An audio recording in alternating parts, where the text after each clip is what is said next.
Man, I don't even have an introduction this time. I don't have an essay. I don't have a monologue.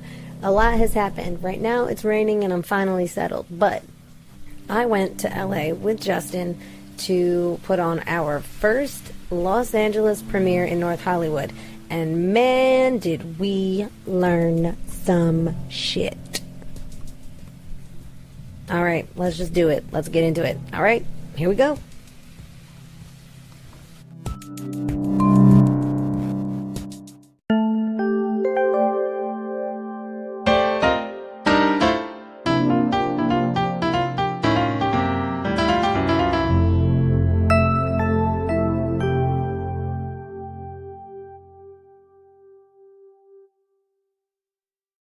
Oh, hi.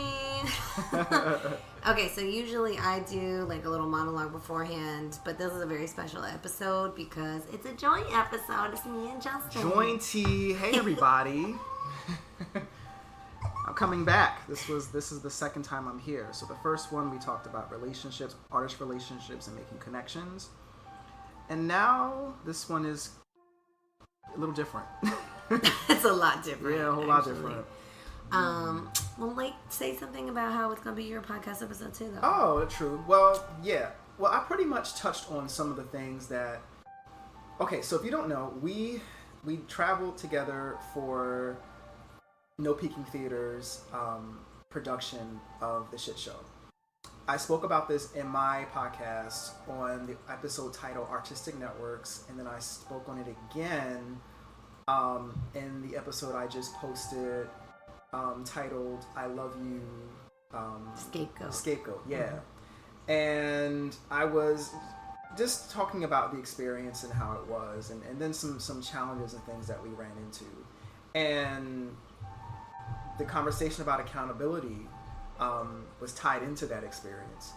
So I figured since all the smoke is settled and everything is, well, almost settled. Almost. I figured we provide more context as to what took place and things that other artists and other business owners should know, things that they need to know just regarding any collaborations or anything like that. It's very important. So,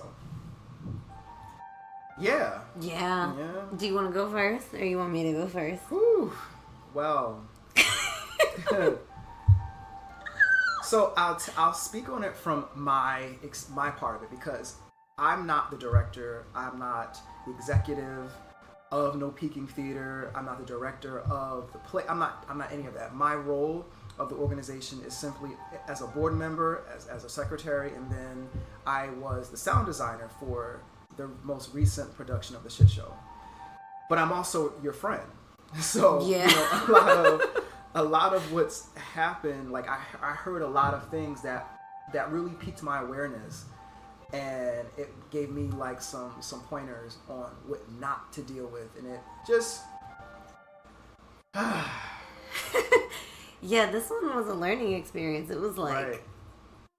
All I can think of is like, boy, did I learn a lot. So I have like a list, big one.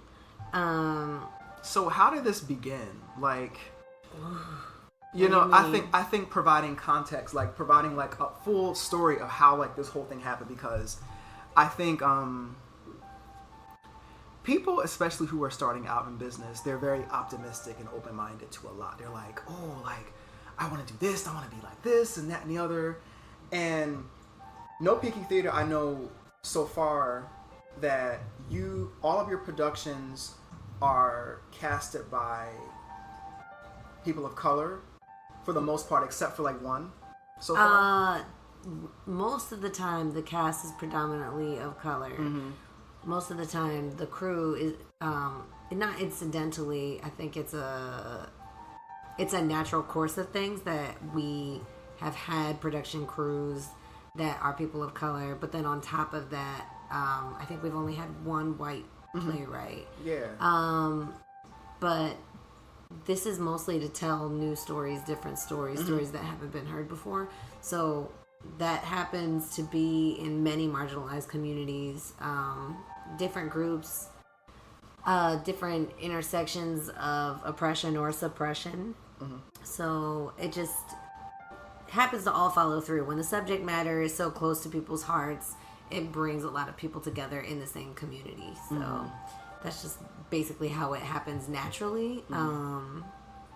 So it's innovative. Mm-hmm. And what happens, and I asked you to explain that because typically we approach, like, we have this idea and you're optimistic about it and you're like, I want to do it like this, I want to execute it like this. And naturally you're a little more, you're a lot more accommodating, you're a lot more polite and kind to like new business and different things like that. So mm-hmm. just by default, you're a lot more accepting. Yes. A lot more accepting. Mm-hmm. Especially when you start, like, I know for me personally, like when I started on my own business, being like, you know, traveling as a painter, mm-hmm. I was like, oh, let's take this opportunity, that opportunity, da, da, da, da, da. And I didn't always gauge my business like mm-hmm. that. I didn't really gauge, like, is this worth it? Am I going to get paid? Am I going to get compensated? Did we have a consult, like a good consult?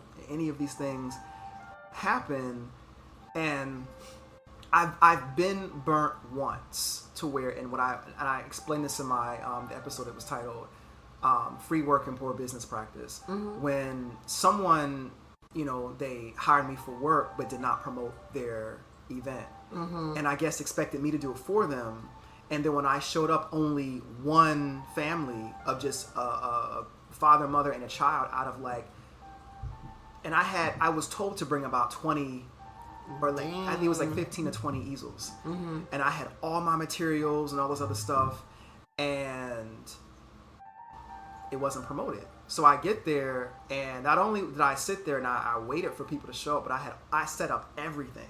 Oh my goodness. And just 3 people showed up. And then on top, after that whole thing was over, the person, the host, was kind of like off to the side discussing business somewhere else. So I'm sitting there just like 30 minutes, mm-hmm. just sitting there like, okay, like, am I going to get paid, or, you know, like, mm-hmm. what's going on? And the person came out and apologized and was just like, oh, you know, I'm sorry about that, and gave me the money just for the seats that were there, mm-hmm. instead of the people that were projected to be there. Yeah. So I learned from that to now require a deposit, because I didn't think, I was just really optimistic, and I was just kind. Mm-hmm. And I learned very quickly that, you know, in some cases, not everyone's going to be as on it like you would think that they would be. Mm-hmm. So it was just a lack of preparation. It was poor communication. It was poor promotion. It was whack. It was like whack shit. Yeah. So I learned how to then, okay, request this deposit, how much, what time I need it by. Yeah. You know, you're going to pay me for the seats even if they don't show up, because I'm not bringing all my materials, and you told me 20 are going to be here, and I'm only getting paid for 3 people. I'm like, no, I'm going to cut your face off. Yeah, no, that's not how that goes. Yeah. Yes, right. So I learned right then and there, like, don't do that shit again. Mm-hmm. Be a good judge of character. If the person is not promoting, or they're not doing their part, mm-hmm. that's a red flag. Mm. So. Oh, gee, you don't say. Yeah. Wow, that's really interesting. That really leads me into a segue. That's very right. But yeah, I mean, I remember hearing about that whole burn. I really also remember hearing her. I mean, you telling me that she was like, well, only 3 people showed up, so like, what is it now? I mean, considering that stuff isn't communicated, and then all of a sudden she like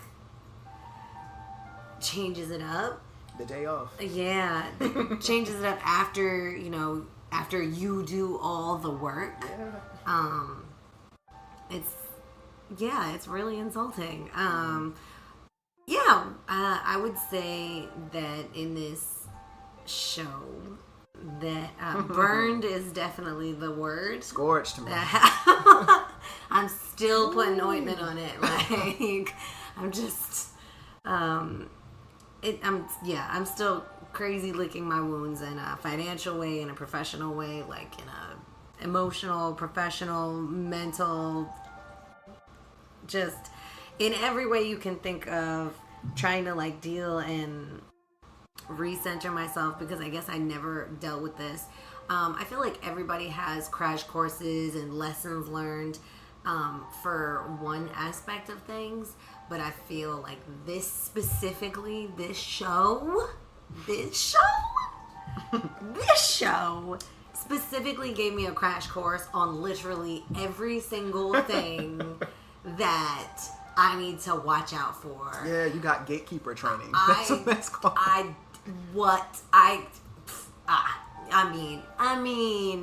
mean, sometimes you're like, oh, but did you write a contract? And you're like, no. I guess I'll learn from that. But then, like, you'll also realize, like, oh, okay, now I'm writing contracts, so people are going to show up, right? No, that doesn't make that either. Nope. What's wrong with you? No. Like, there were so many levels to this that just, I mean, it baffled me. It was just crazy. So I have like a list. Yeah. A big one. So am I just gonna go right into this? I'm gonna just start with the lessons. Yo, I think you should kind of tell. I think you should. Oh, you want me to start this? I'm Yeah. so sorry. Okay, so this is the thing. If nobody knows what no peeking is, no peeking theater obviously does blindfolded stuff. We've already talked about that. All of our shows are blindfolded. We do all original works. We make productions predominantly for and by people of color and other marginalized groups. We always do that. We don't buy the rights to Bye Bye Birdie or Hairspray or anything like that. We do original works that are written by real people that are, working through the development of something. So this show specifically was submitted to me to No Peeking. It was submitted in hopes of making it a production. And I read it. And I read this in 2018, around October, November. And around that time, I contacted the playwright. And I explained that I wanted to make it a show. I explained that it had sturdy legs. It obviously needed some editing and some development. And we both agreed on that. But we also didn't necessarily structure the schedule in which it was going to be developed. And part of that had to do with the fact that I thought that this was a show. At the time, when I was speaking with the playwright, it had been pretty obvious that she was very busy, that this was her, last year in college, getting her master's. There were a lot of things going on. So she didn't have a set schedule on when she was going to be able to, like, deliver new drafts or rewrites or anything like that. So that was fine. But I'll tell you what's not fine. What's not fine is having a cast and rehearsals and paying these actors stipends for a massive cast. We're talking 9 people. To have them read for something and be in rehearsals and have several readings to develop this, and then get a new script in the midst of that. You know what's worse than that? Having that happen twice with 2 different casts for 2 different readings. It threw me for a loop. What's also crazy is sometimes the script was straight up completely different. Interesting. There became first it was a matter of order. We went from having a series of vignettes chunked together and then having a linear story chunked together, and then we interspersed them. But then on top of that, in order to alternate effectively, more scenes were written in there, which means that now the actors that were doing doubles and triples are now doing triples and quadruples. These are, new scenes, new developments, new voices, new characters that they have to do. So that caused more rehearsals, and that caused more character development and more meetings and more questions and more phone calls. Just it resulted in a lot. By that point, it started to get contentious. not contentious. I don't mean that. From that point, it started to get very complicated. What were you about to say? You were about to ask me something. No, I was going to suggest, well, not suggest, but ask. So I would imagine the audience would ask, well, why did we have rehearsals for drafts? Did we have, because they weren't finished, right? Well, so I thought where we were at the point when I accepted the work was, this needs to be developed eventually, but this is a show. We can do this show as a show. You can develop the script as much as you want. But I was like, this is a show. And so I had given feedback about, like, why don't we toggle some of the order of the scenes, thinking of the existing original script. And then eventually that feedback turned into a different draft, which I was not prepared for, but I was also not ready to reject or say no. Okay.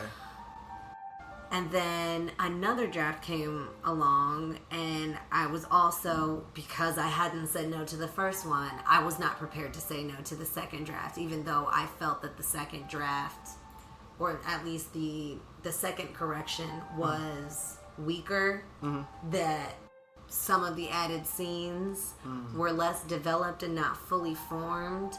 And that's where it became complicated. It started to become complicated because somewhere along the way we lost the ability to speak candidly and speak freely and ask frank questions.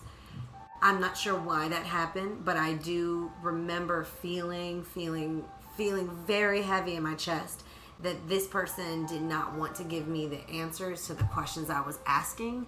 And for me, that's a big, big problem as a producer. As somebody that's going to create this and make this come alive. Who's compliant and is still participating in the exchange. Correct. That's strange. Okay. Yeah, it's hard. Like, it's hard to pinpoint exactly what it was, but it really embodied itself in the way of short answers. Okay. And withholding. And in my mind, I was like, I should be able to ask you stupid questions without feeling like these stupid questions are judged. And then also, I should feel like I should be able to get complete, in-depth, fully thought out, fully fleshed out answers for whatever dumb questions I may have. Because my responsibility is to make this come alive. I'm not an audience member that you get to, like, be enigmatic with. Right. And, you know, like, well, if you don't get it, then you don't get it. So, you know, whatever. I feel that, I understand that, and I understand trying to get people to think about that kind of stuff. And I even get not wanting to lead them directly to wherever it is that they're getting to, because there's something magical in people finding their own way there. Right. Or digging through themselves and finding other things that maybe you don't intend. Right. So that works, but that's not how it goes behind closed doors between a producer and a playwright. Like, there should be the opportunity to sit there and talk as two people that are just like, okay, what the hell did you mean by this? And somebody to be like, oh, well, it means this. And for that to be like, oh, I didn't really see that right away. Like, I think that we lost wherever that happened. At one point, there was a meeting that we had, and that was lost. It was gone. And I felt that it was coming from a place that was very much like, well, I don't have to teach you. Like, I shouldn't have to. Interesting. I shouldn't have to teach you this. Okay. And for me, this was not a moment of me asking to be taught. This was a moment of creating something and leaving no stone unturned, kind of. And that was to communicate the message clear. Yes. But still, you can still leave that element of, like, enigma that's between you and the playwright. Correct. The audience doesn't have to know the truth or the secret. Yeah. But the idea that you guys can discuss that and then still translate it to however, so that we might be able to get. We're still going to have our own interpretation anyway, because again, we're blindfolded. Yes. First of all, so we're automatically imagining 3 million different things that are happening. Yes. We're imagining what they look like, what they we're imagining so much where we are. So being secretive and kind of like very cryptic doesn't really. No, because informing the producer and informing the director in as many ways as possible will give more life to something. Mm-hmm. Like, there are so many choices, and the more that you know as a director and the more you know as a producer, the better it is, because you might not use all options or all facets of what those statements or what those themes are, but I've never ever heard of anyone knowing more about it and doing less with it. Do you know what I mean? That's very strange. That just doesn't, it doesn't make any sense. Everybody tries to pack in as much as they possibly can to get the distinct, correct, and layered message that the playwright wants.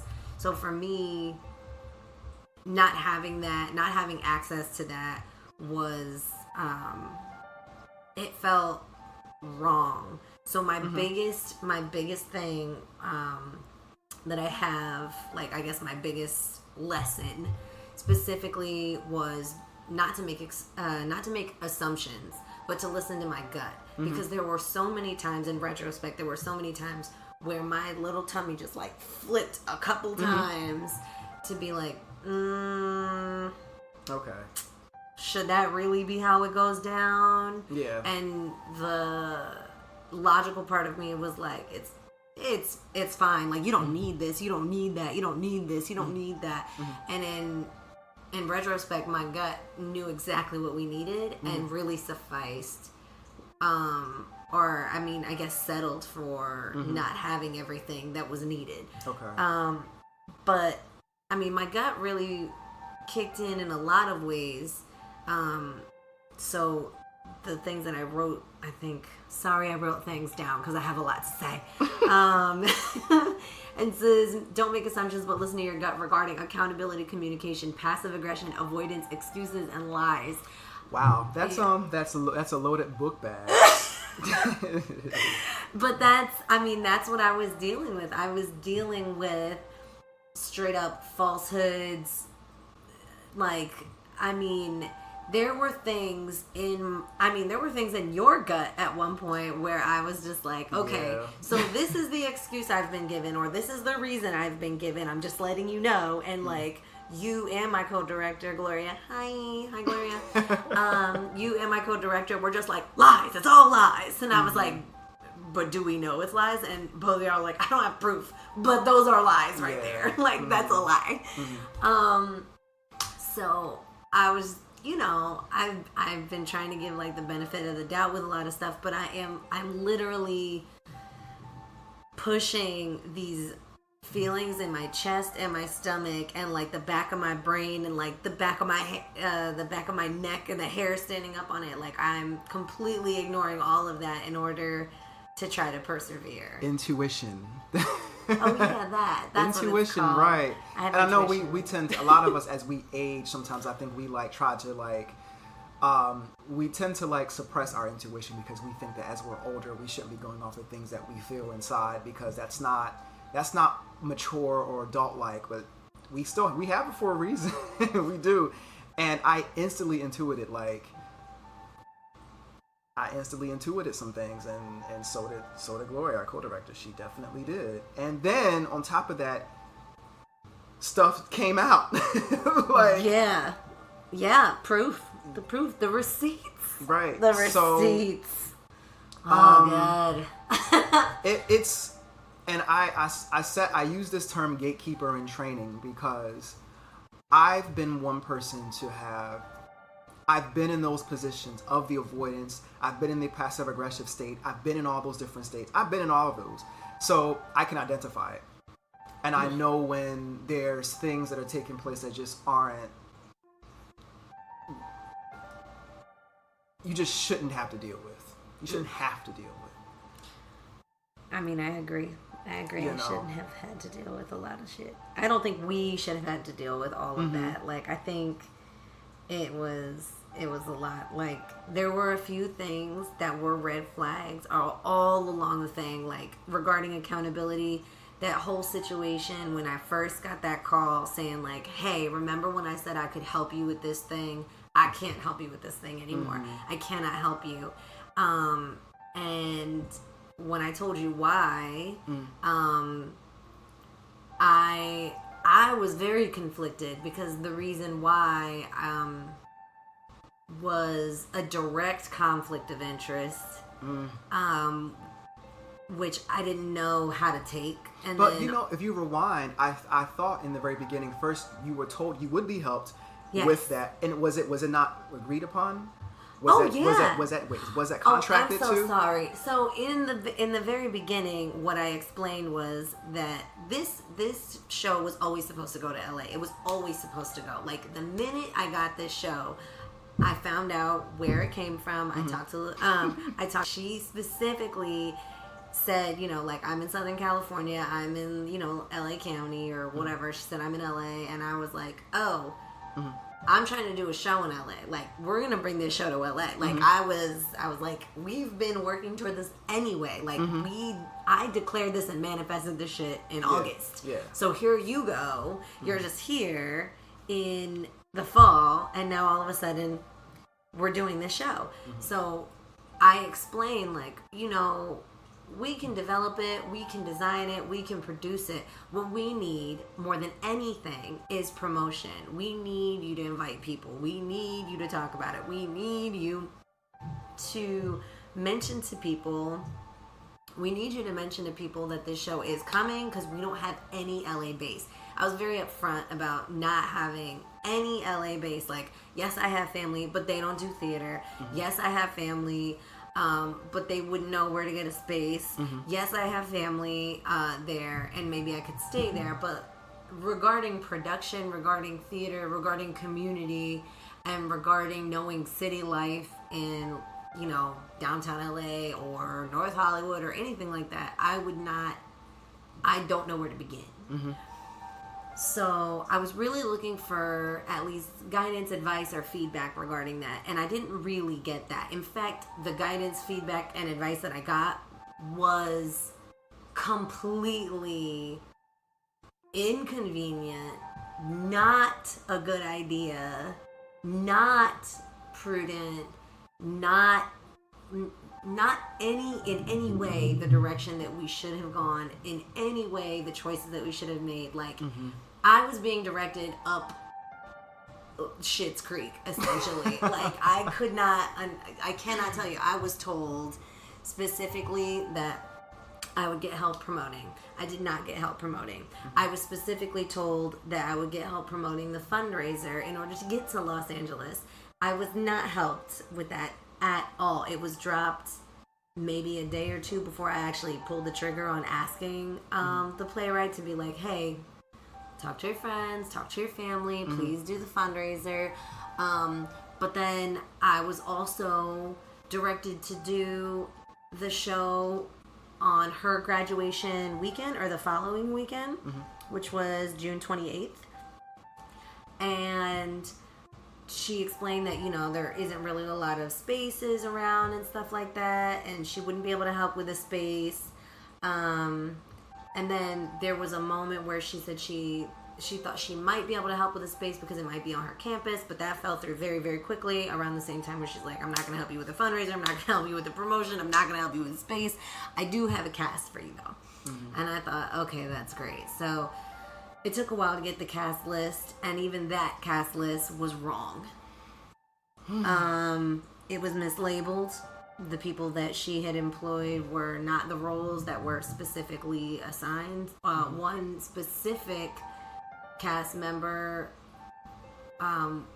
was assigned, according to the cast list, the role of Rochelle, and she actually had a completely different character. And we didn't find out about that until, like, day of show. The day of the show. I remember that vivid. Yeah.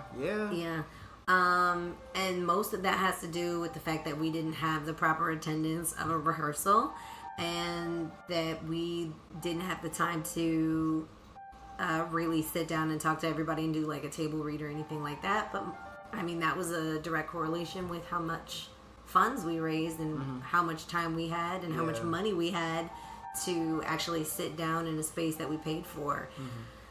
So those were direct correlations. The conflict of interest that came up had to do specifically with the playwright. The playwright said, I will help you promote this fundraiser. And then in May, she explained to me she was not going to help me with this fundraiser because she was working on her own fundraiser. So we have accommodating is something that comes up. And then we have contracts and clauses are very important. Mm-hmm. Yeah, that's very important. Like, if you're that's, and this is crazy because when you think about it, like Monique and all these comedians, I was just listening to this about like when you're a comedian and you get signed on to Netflix or something like that, they'll give you a clause that says you can't promote those same jokes in other work. Oh wow, it makes sense. Okay, like why would I? It makes sense to. Because because Netflix wants that exclusivity. So those clauses are important. It will be like, why would you be doing this here and then doing that there? And then Netflix would be like, well, the audience watching Netflix would be like, you already said that joke. Mm-hmm. I'm not going to watch the rest of this. Yeah. You lose viewers. Yeah. So I understand why Netflix would request something like that, or whatever type of contracts that you're locked into. But having clauses are extremely important, and having contracts would have, I think, prevented a lot of it probably would have cut this short a while back. I think it would have been, I don't think it would have stopped what happened. I think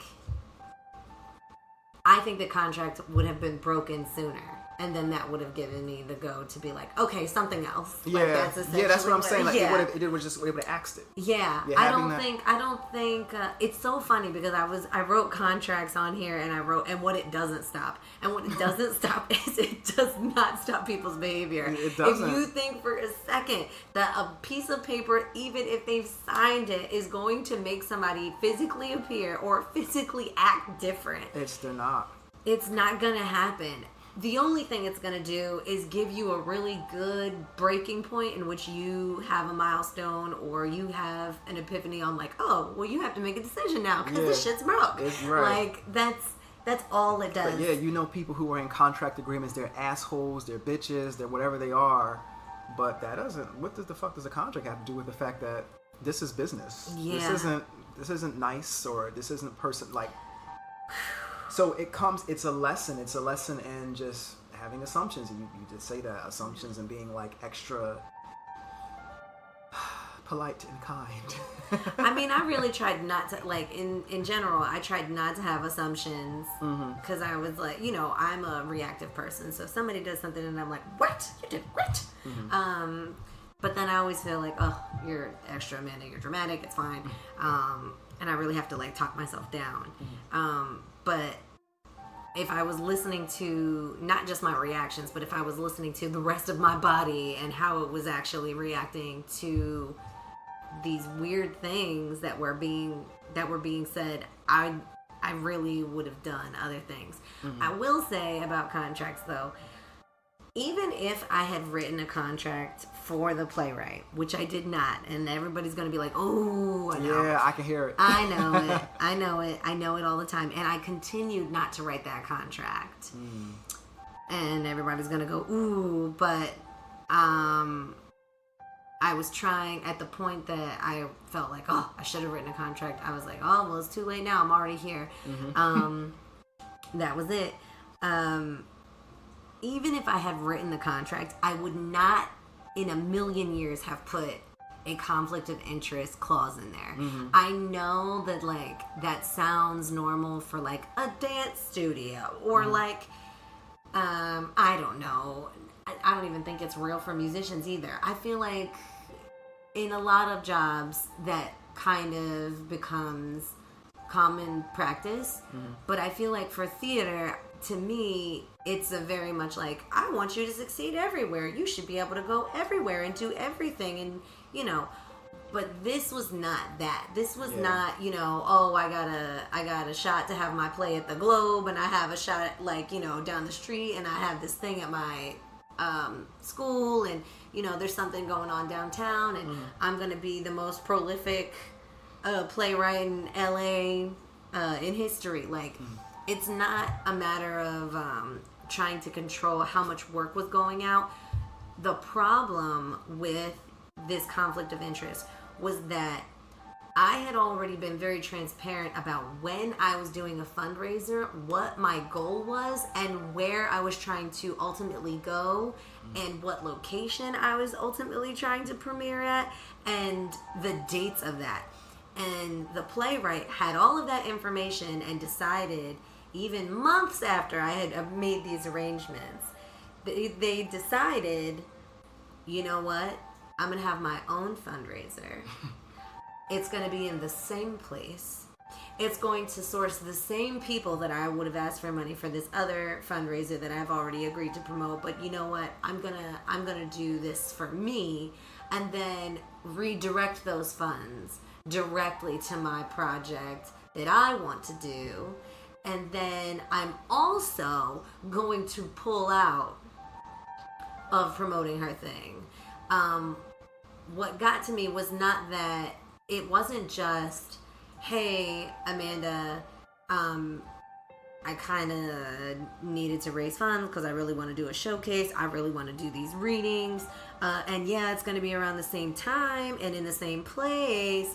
But, you know, maybe fundraising isn't going to be so great. But don't worry, I'll promote both. Mm-hmm. There was a specific choice to say, I'm not going to raise funds for you, and I'm not going to promote raising funds for you. I'm going to promote and raise funds for myself. Mm-hmm. It became, that's a huge conflict of interest. And if you didn't think so, you could have promoted both. Yeah. And in my mind, the choice to turn one off and work on one or the other was a huge conflict of interest. You already had this information, and you did with it what you wanted to anyway. Now let me ask you, were you told about that other project, or did you happen to find out about the other project? I was told, okay, so it was hinted to me at one point that she wanted to do a showcase, that she wanted to do 2 readings of stuff, and she said it would only be her family and her friends. Now, in my knowledge of this, I was not told that they were going to be raising money. Okay. I was told that there was this other thing that she was going to do, and it was going to be, you know, before I even got there, and that she was trying to put that together, and that she was really busy doing that. I was not told until much later that there was a fundraiser, and she had raised about $2,000 to $3,000. Okay. And to me, I can understand wanting to do that and make your own thing. I do not believe it is ethical at all, with the knowledge that she had about what we were trying to do and when we were trying to do it and who we were trying to do it for. It's ultimately to produce her show. That's fair. So to decide, like, yeah, you're producing my thing, but you're a lower priority. And also, I'm not going to be involved in this. But then I was reassured that once she graduated and once the reading was over on the 22nd, that surely she would promote. Now, originally our date was the 28th, so she was going to promote for 6 days. Luckily, we had pushed it back to July 13th.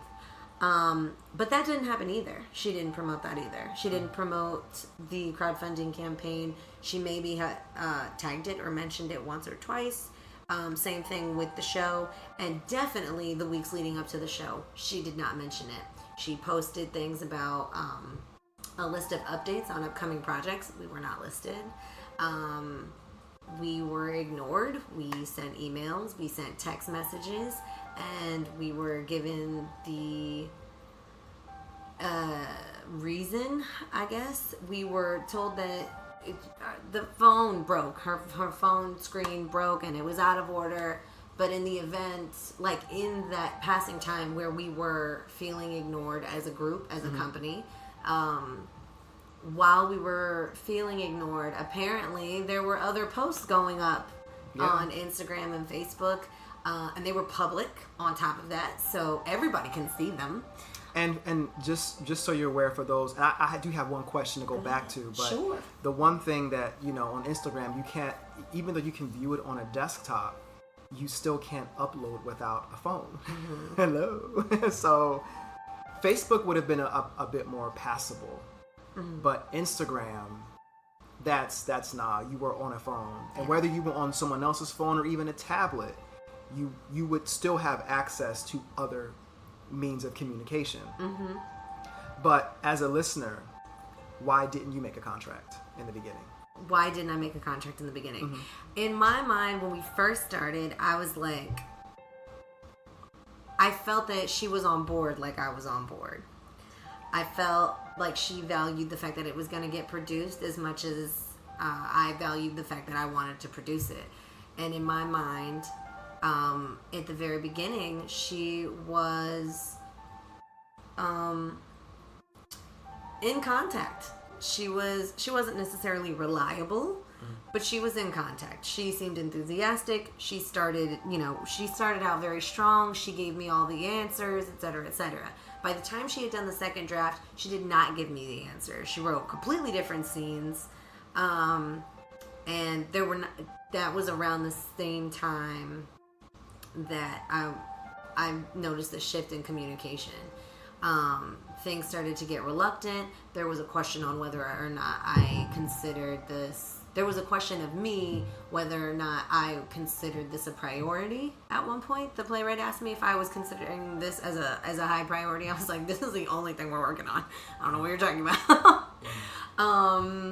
It's the only thing we've got going on. It's the only thing we're focused on. And then, the unstructured drafts, I was just thinking, like, this is a person that just needs the natural flow of things to, like, present themselves, and that's how they submit it.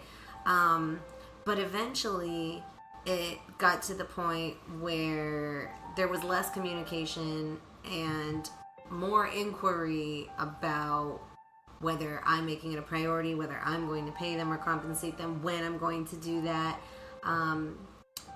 And in her defense, she was going through a lot. According to her, she was going through a really rough time. She might still be going through a really rough time. So for me, I was trying to be understanding and trying to be, like, open and trying to accept what was coming at me, because I thought, we've got nothing but time. We have so much time. We'll fix this because we have time. But were you eventually asked to get a co-director? Right, because Gloria came on. Oh, I'm sorry. I forgot to mention that. Ooh, okay. So in the same conversation, or, like, not in the same conversation, in the same week, in which I was told, hey, you remember how I was supposed to help you promote that fundraiser and the show? Like, I'm not doing that. I can't do that. Well, I can't do it until after the 22nd. Yeah, I can't do any of that.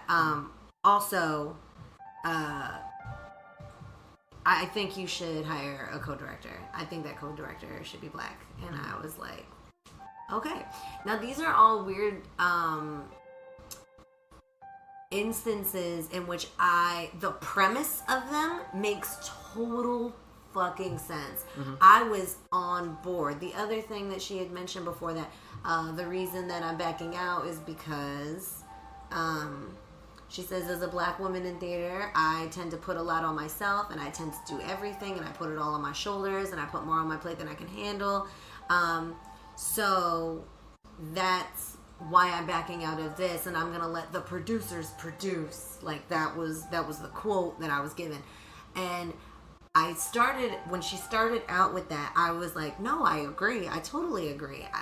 As a woman of color that does theater, that produces theater, very much of it is like, I got it, it's fine. That happens a lot. And other producers that I've met who are women of color are also like that. They're very much, I got it, I'm fine, it's all on their shoulders. So I got that. But then the idea of, well, that premise extends to exactly why I'm not going to follow through on the thing that I said that I would follow through with you. And I was like, but wait a minute. I didn't ask you to do everything. I didn't put a lot on your shoulders. I haven't asked you to submit these drafts. You did that in your own time. I gave you no deadlines. you checked up on it. At one point, you thought it wasn't a priority because I was not in contact with you because everything was going so well.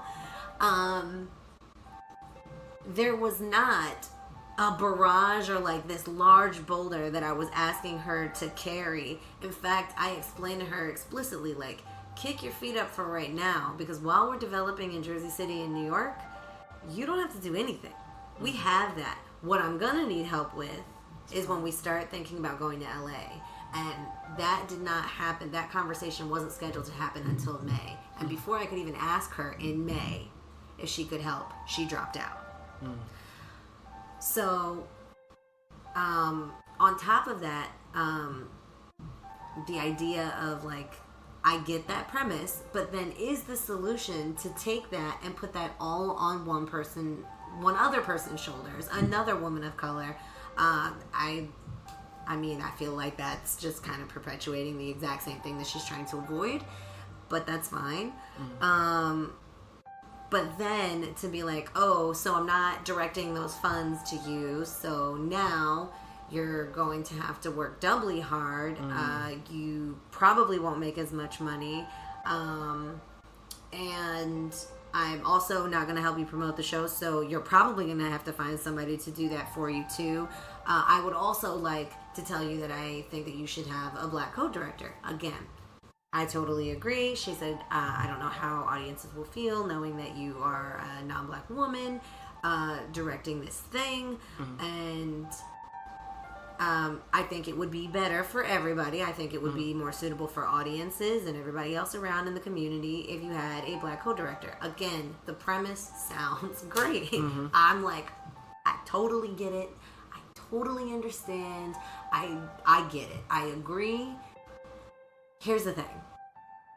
You just cut a lot of my potential for funding. And what you just asked me to do is add another position to my budget after pulling out. I have no people in Los Angeles. I don't know. I can't promote like you have the connections, or so thought. Oof. Yeah. That's a blow. It really was. It was like a punch to the gut to feel like, okay, say goodbye to the potential of thousands of dollars. Also, you got to find somebody to pay. You got to find a co-director immediately. And that was not hard. Yeah, that is not hard at all. Finding a co-director or finding any person of color and finding anybody that fit the criteria of what we wanted was not hard at all. So it wasn't that. It really just had to do with the timing of all of it. So, yeah, I was asked to get a co-director. Thank you for reminding me. Yes. Where were we regarding that? Eventually we got to the point where we weren't in contact. We got to the point in For how long? That was almost 3 weeks. It was actually 3 weeks. 3 weeks? It was 3 weeks. It was from June 20th to July 12th. July 12th? June 20th to July 12th. That was when the phone was supposedly dead. I will admit there was a mention in the text that we got for the delayed response that said that she had not been doing well either.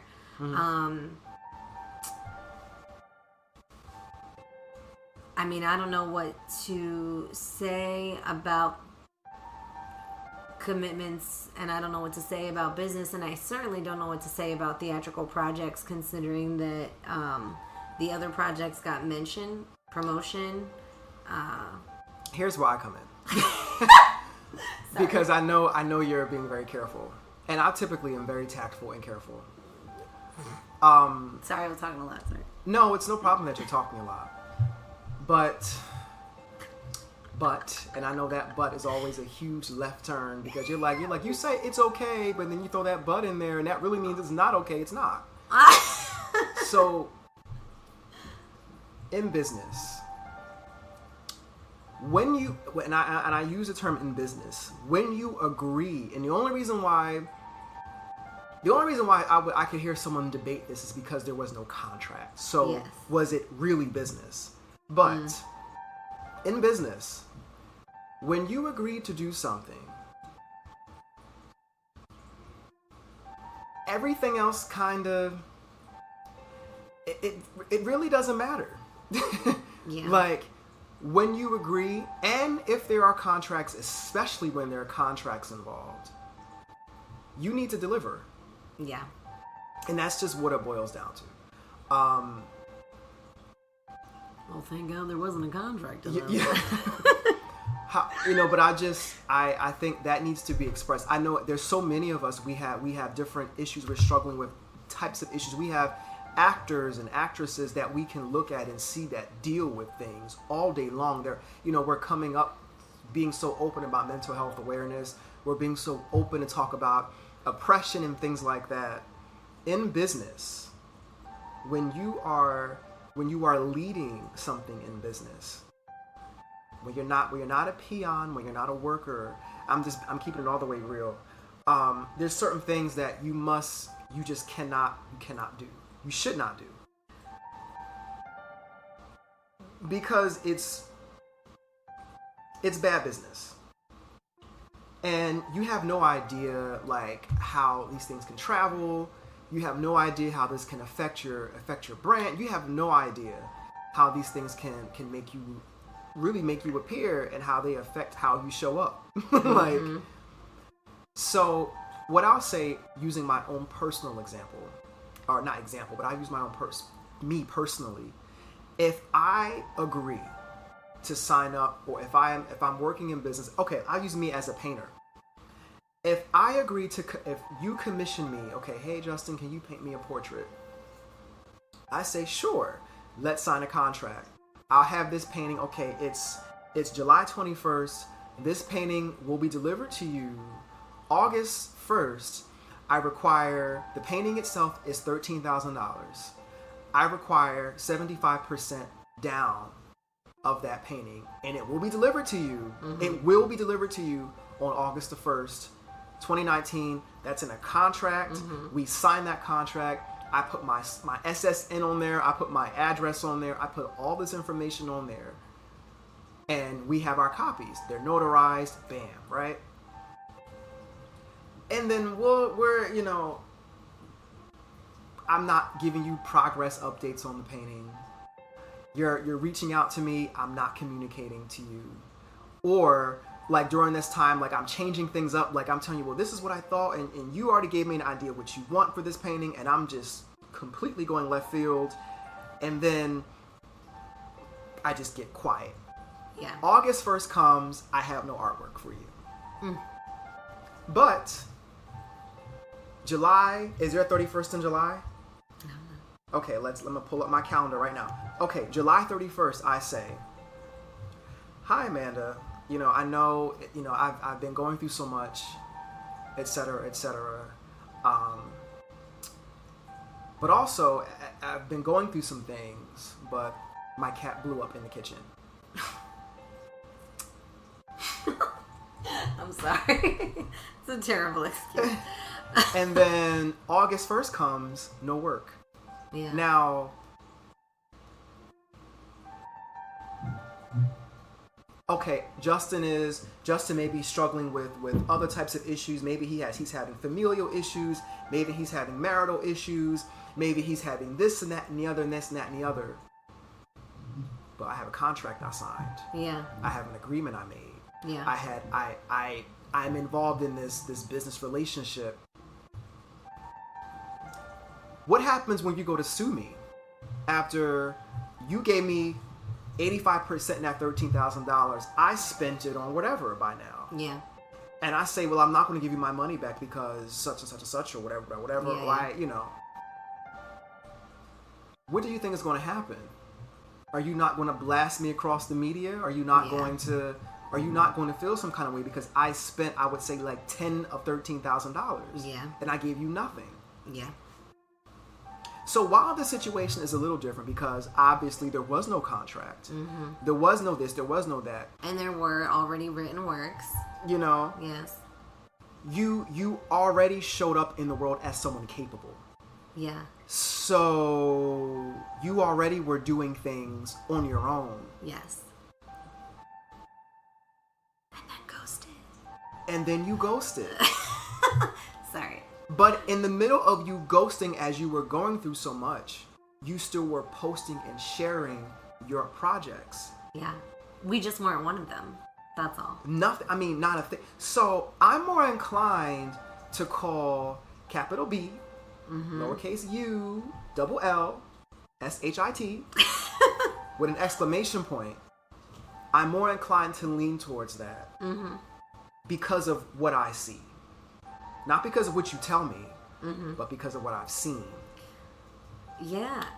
And I've already said this in my episode, the one I just had, I Love You Scapegoat.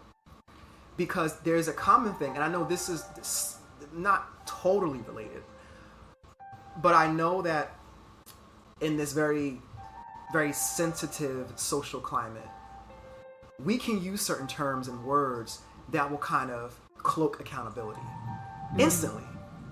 Like, I can tell you, I can use the excuse, well, I'm struggling with bipolar depression, so I'm sorry, I can't. My contract is null and void. Or I can say, well, you know, as a black man at the height of 5'7", who's an ectomorph, like I can't meet that requirement that I agreed to. And if you debate those things, if you debate those very sensitive things, then I can consult the crowd. I can blast you for trying to hold me accountable for my oppression and for my things and for my issues. So we can easily run behind those things. And it's effective too, because it's very effective. I had a very hard time navigating with that, because as much as I had my intuition that was like, nah, this isn't right, like you should push back, or like something should be said, there was so much in the forefront of my mind that was very much like, but I agree with that premise. It's very hard to hear somebody say to you something that you deal with all the time. Like, you know, she said, you know, as a black woman, I feel like I have to do everything. Like, I put this on my shoulders. And all I kept thinking was like, I feel that way all the time as a woman of color producing theater. I feel like very often people are like, well, why don't you do it? Like, you've seen me at board meetings where I'm like, did everybody just give me a job?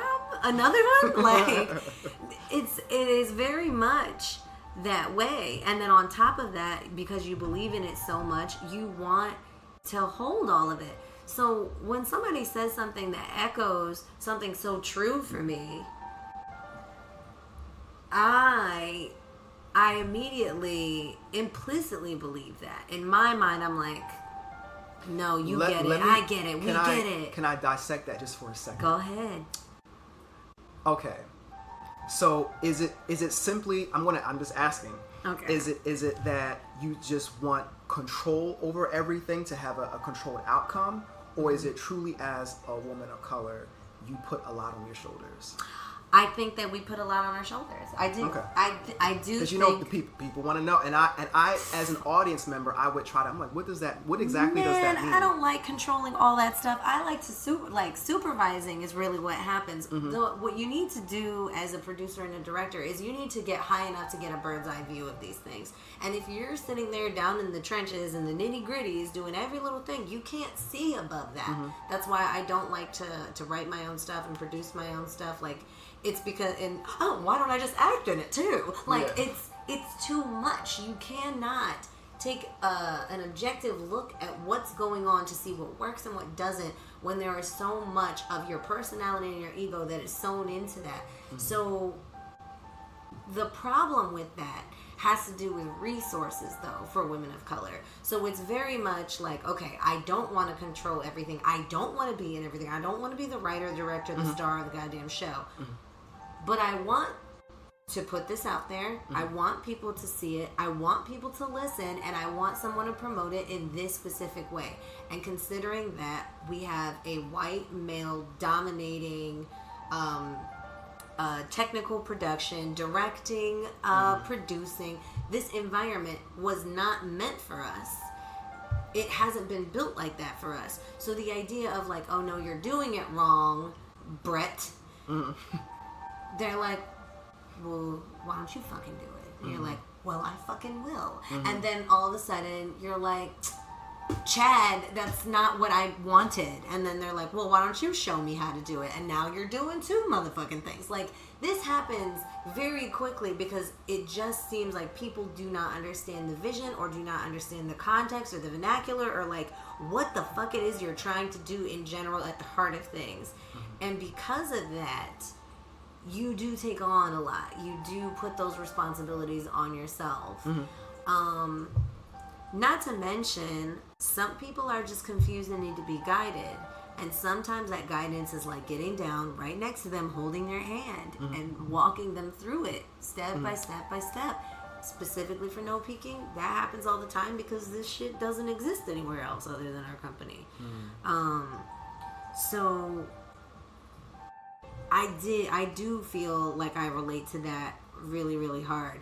And it's not just like this made up ass thing. Like, I've looked at people's flyer designs and I'm like, that's all fucking wrong. And I'm like, why did you make it this color? Why did you make it like that? Or why did you use that symbol? Or why did you, like, what is this? And they're like, oh, I just thought it'd be cute. I'm like, cute? We have a message. What? Like, it does need to be... There's a point in which women of color are trying to supervise so many things, but also need to teach and educate everybody on how they gotta go about it. So, like I said, I understood the premise. I agree with the premise. I just disagreed that that's what I was doing. That's not any, I hadn't asked her to do a million things. I was not like, can you do this for me? Can I have another draft? Can you just rewrite it again? Like, we had a handful of phone calls, a handful of texts, not too many crazy things. We weren't up till 4 a.m. chatting about this. I really tried to like hold off until it got intense, which would be around May, June, and July. The podcast you just heard was made using Anchor. Ever thought about making your own podcast? Anchor makes it really easy for anyone to get started. It's a one-stop shop for recording, hosting, and distributing podcasts. Best of all, it's 100% free. Sign up now at anchor.fm/new. That's anchor.fm/new to get started.